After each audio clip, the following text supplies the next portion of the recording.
Good morning, good afternoon, good evening, whenever you're watching this. It has been a hot second since I've made anything, so today's topics are going to be mostly updates on my life, about the channel, and about Flesh and Blood itself.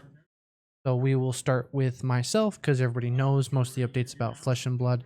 But for myself, I am working on my financial freedom, so that means I'm just essentially trying to get out of debt, so I'm working a lot of overtime. What that exactly means for the channel is that less content will be coming out due to my own exhaustion and or inability to record due to me being at work, because most of my recordings are either late in the evening when I get off at 10 p.m.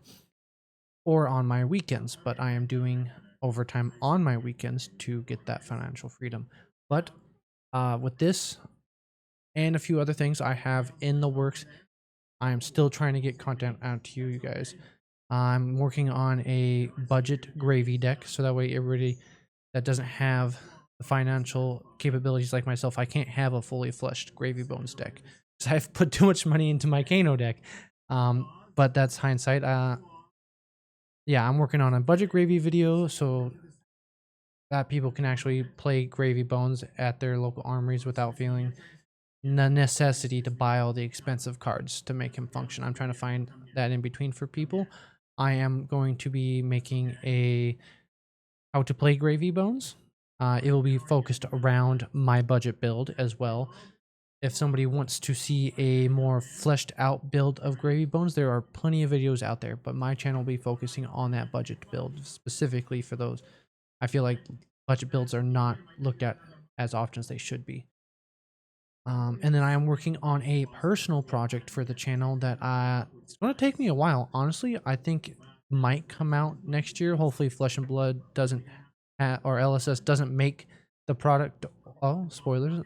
Or the style of thing that I am making. So I do have some assistance from other people. I'm trying to get some people within the community. If anybody's on my Patreon, they have an idea of what I'm doing. It is locked behind my paid supporters. So if you want a sneak peek on exactly what I'm working on, I should have a link up in there to anybody that wants to assist me on the project. I will need some individuals to look at the project. I need art for it, and if anybody's really good at editing, it would be speeding up my process in regards to this project, as I have a vision, I have an idea what I want, but I don't necessarily have the capability of time or skill to do so. I'm working on the skill because I would like to be making more of these styles of projects, or the level of which I have the level of quality that I'm aiming for on this video. I want it to be clean. I want it to be good. I don't want it to be low effort like some of my videos are. They are a little bit low effort with not much editing or effects. I want this video to be popping. I want this to be a pinnacle of what's coming forward. I want people that come to my channel is like, okay, cool. This guy has great personality, has great looks. I know, I'm stunning, but the quality of the content is there as well. So going forward, I'm going to be trying to make higher end videos in addition to my live streams or Talishar games, because not those aren't always the fanciest type of videos to be coming out. But that's what I got going in my life. I'm working on my financial freedom. I will be recording ProQuests, RTNs. While I get that, my goal is to have that, hi buddy, financial freedom by the end of the year, and that way I can attend more events, go to these bigger style events outside of the United States without having to worry about repercussions on my wallet, because I haven't been able to go to a lot of events due to that. So let's go into the Flesh and Blood related events. So I'm a little bit behind in regards to this event structure, restricted play style things. Right now it is the beginning of August, end of July. July 31st is when I'm recording this. So initial thoughts on the restricted player eligibility status. So if anybody's unaware or have been taking a break like me from Flesh and Blood, means that if you were to get first place in a ProQuest style event for this season, you are no longer able to play in the rest of that ProQuest season. So it says right there, a player who wins a ProQuest Yokohama event may not be play any more ProQuest events during that season. So my initial take on this when I looked at it, I'm like, okay, so that's an interesting one. I know we have prize support goes down to second place normally. That's an interesting take. And then moving into it 3 days later, I'm like, granted, I haven't won anything, but it'd be kind of annoying that if I was a good player and I wanted to make this a sort of career as a pro player, as a ProQuest essentially is, that those gold cards are a route of revenue route that I could seek out those gold cards. Because yeah, even though if I get first, I won't get another invite to go down to second place. It's a way to make money. Granted, Flesh and Blood or LSS is saying, hey, we don't want that to be your avenue. We want you to be playing at the higher events. You got your invite. Go chill out. Go practice for those. I'm still on the side of this was not a necessity. There wasn't much communication on the side of LSS. It's like, hey, we going forward, we want to not have everybody spike each event and win every single ProQuest. That's an understandable thing. We don't want the same person winning everything. But not being able to attend versus not making top cut, I want to see if they could give us some sort of discussion behind the window of where they made that. I could see it in regards to larger teams that go to events that make sure all their buddies are winning. It's like, okay, cool, you beat this guy. Cool, I can drop this loss, or you lost, so I'll win, so that we pair up.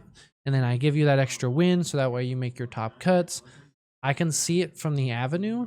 I would like to see additional information on what made them choose this decision, because I think it's going to be better for the whole. I know for myself, it's going to be a lot better because there's one guy that wins a decent amount of events in our area, and he's the one that keeps making me lose my top 8 matches. So the overall, from my impact, it'll be better. Especially if I win an event, I can focus on some different styles of content.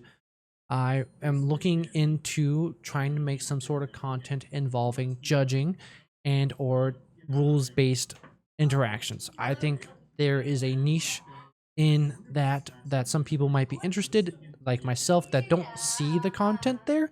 As far as I'm aware, there's not a huge representation of how Flesh and Blood judging works, how to get in the program.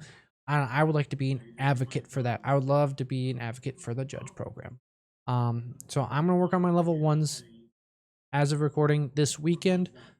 I will hopefully have my level 1 judge certification, and I can judge some events. If I were to win the ProQuest event, I can try and judge more events, so I don't have to be doing nothing.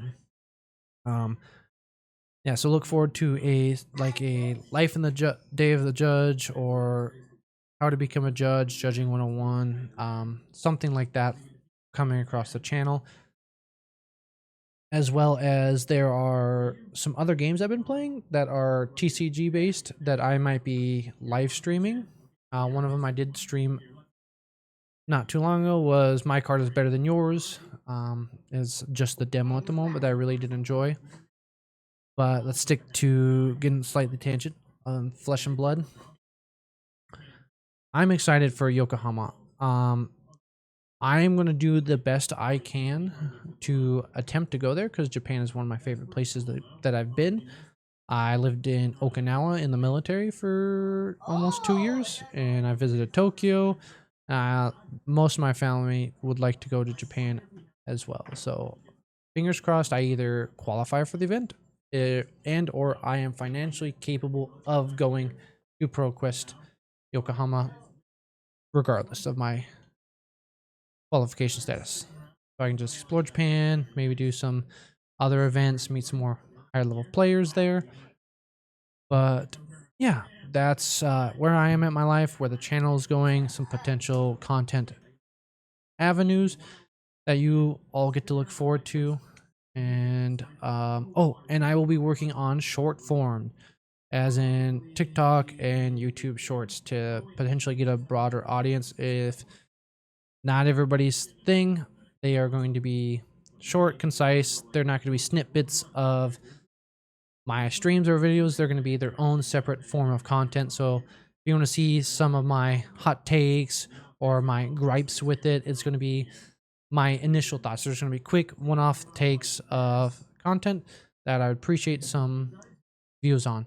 Other than that, hit the subscribe button. As of recording, I'm at 293. Can we get that to 300? And if we get it to 500, don't forget, as long as Kano's legal, I will be doing a no wildfire run in a ProQuest and or RTN level, potentially higher if we meet that goal. If whatever high tier event is legal at the time, I'll be doing that. If Kano is no longer legal at the time, we will find a different challenge deck to run. Maybe it's a deck I've never played before, like Acilio. I have maybe 3 runs in IRL. We play a completely different class that I'm not familiar with. As a community, you can decide if Kano is no longer legal, what deck I should take, what style of deck I should be playing, because this channel is not a success without you. That's why y'all can help me decide if the Kano thing is not viable, because right now, that's what I'm going with. Either way, I'm rambling. Y'all have a great day, evening, whenever you're watching this.